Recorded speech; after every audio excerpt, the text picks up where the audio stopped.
వచనంలో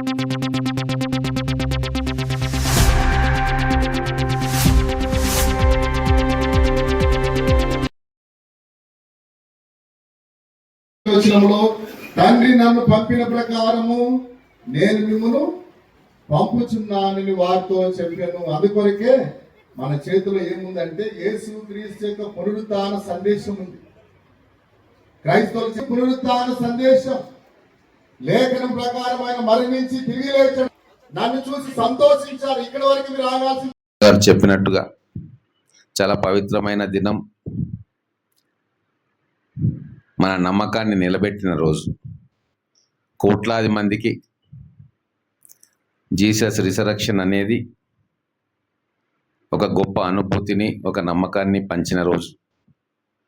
దగ్గరగా ఉన్న వాళ్ళు కూడా అనుమానపడుతున్న సమయంలో ఆ అనుమాన బీజం ఒక్కరిలో లేదు. నా వైపు చూస్తున్న, నన్ను ఆరాధిస్తున్న లక్షల మందికి ఆ అనుమానాలు ఉన్నాయి. కాబట్టి అది నివృత్తి చేయడానికి కోసం ఈ మహత్కరమైన కార్యక్రమాన్ని రావాలి అని చెప్తే, కార్యక్రమంలో జరపాలి ఈ కార్యక్రమం అని చెప్పి ఒక గొప్ప సందేశాన్ని లోకానికి ఇచ్చిన రోజు ఈ ఈస్టర్ రోజు. అంతేకాకుండా భవిష్యత్తులో ఏం చేయాలి అని చెప్పి కూడా ఒక దిశానిర్దేశం చేసిన రోజు. అందుకే ఈరోజు చాలామంది 3 రకాలుగా సందేశాన్ని ఇస్తూ ఉంటారు. ఒకటి,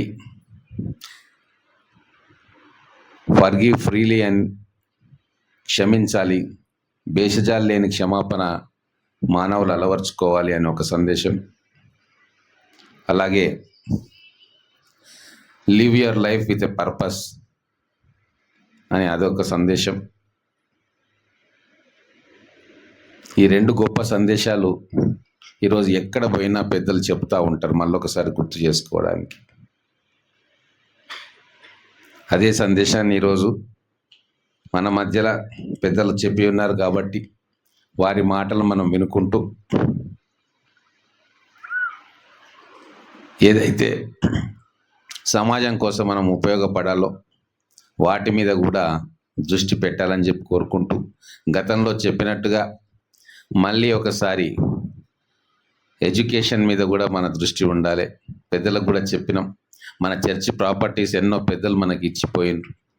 వాటిని కాపాడుకుంటూ, వాటిని సమాజం కోసం ఉపయోగపడేటట్టుగా చేసుకుంటూ, మన పిల్లలు అంటే కేవలం క్రైస్తవ సోదరుల పిల్లలే కాకుండా మొత్తం సమాజంలో ఉన్న పిల్లలకు కూడా విద్యను బోధించాలి అనే ఒక సత్సంకల్పం పెద్దలు ముందుకొచ్చి చేయాలని చెప్పి వారిని కోరుకుంటూ, వారికి అన్ని రకాలుగా సహాయ సహకారాలు అందించడానికి ప్రభుత్వం తరఫున మేము ఎల్లవేళలా సిద్ధంగా ఉంటామని చెప్పి మరొకసారి మీ అందరికీ కూడా తెలియజేసుకుంటూ ఈస్టర్ శుభాకాంక్షలు.